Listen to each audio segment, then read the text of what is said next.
ஓம் ஸ்ரீ குருபியோ நமக. ஓம் ஸ்ரீ மகா பெரியவா சரணம். மார்ச் 14 பஞ்சமி திதி. அன்னைக்கு தினம் வாராகி அம்மனை வழிபடும் போது உங்களுக்கு ஒரு கைப்பிடி அளவு உளுந்து ஒரே ஒரு பூண்டு இருந்தால் போதும். நீங்கள் கேட்கக்கூடிய எந்த விஷயமா இருந்தாலும் உங்களுக்கு கிடைக்கும்.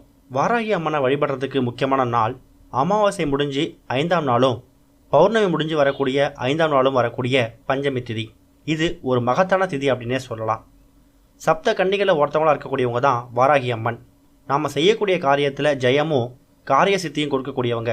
அப்படிப்பட்ட பஞ்சமி நாளில் வாராகி தேவியை நம்ம விரதம் வந்து வழிபாடு செஞ்சால் எல்லா விதமான நன்மைகளும் நமக்கு கிடைக்கும். எல்லாருமே பஞ்சமி திதியில் விரதம் வந்து வழிபடலாம்.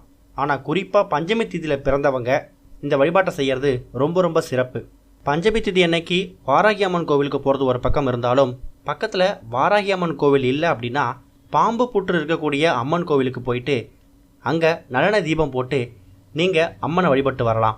அந்த நேரத்தில் உங்கள் மனசுக்குள்ளே என்ன வேண்டுதல் இருக்கோ அந்த வேண்டுதலை நினச்சிக்கிட்டே அந்த தீபத்தை போடுங்க. கண்டிப்பாக அது கூடிய சீக்கிரம் நிறைவேறும். வாராகி அம்மனை வழிபடும் போது ஏவல், பில்லி, சூனியம் இது மாதிரியான பாதிப்புகள் வந்து உங்களுக்கு நெருங்கவே நெருங்காது. குடும்பத்தில் சுபிக்ஷம் ஏற்படும், கடன் தொல்லை ஒழியும், வறுமை ஒழியும், எதிரிகள் தொல்லை சுத்தமாக இருக்கவே இருக்காது. வாராகி அம்மன் ஃபோட்டோவை வீட்டில் வைக்கலாமா அப்படிங்கிற கேள்வி பல பேருக்கு வரும். பார்க்கறதுக்கு உக்கிரமான தேவதை மாதிரி காட்சி அளித்தாலும் அவங்கள மாதிரி ஒரு அன்பு அருளக்கூடிய ஒரு தேவியை நம்ம பார்க்கவே முடியாது. அதனால் நீங்கள் வாராகி அம்மன் ஃபோட்டோ வீட்டில் வைக்கணும் அப்படின்னா முழு மனசோட நம்பிக்கையோடு வைங்க.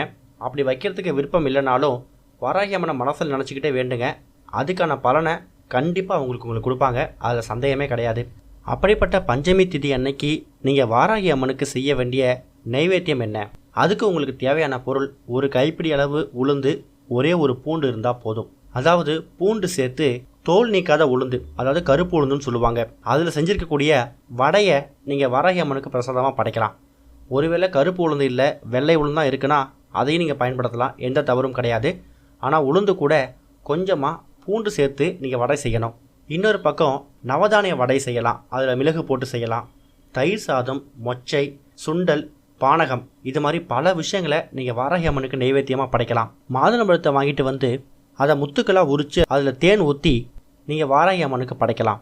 இதெல்லாம் போக நம்ம சொல்லியிருக்கக்கூடிய பூண்டு சேர்த்து பண்ணக்கூடிய ஒரு உளுந்த வடை, அதை நீங்கள் வாராகி அம்மனுக்கு நைவேத்தியமாக படைச்சி உங்கள் வேண்டுதலை முன்வைங்க. நீங்கள் கேட்கக்கூடிய விஷயங்கள் கண்டிப்பாக உங்களுக்கு கிடைக்கும். ஓம் ஸ்ரீ குருபியோ நமக. ஓம் ஸ்ரீ மகா பெரியவா சரணம்.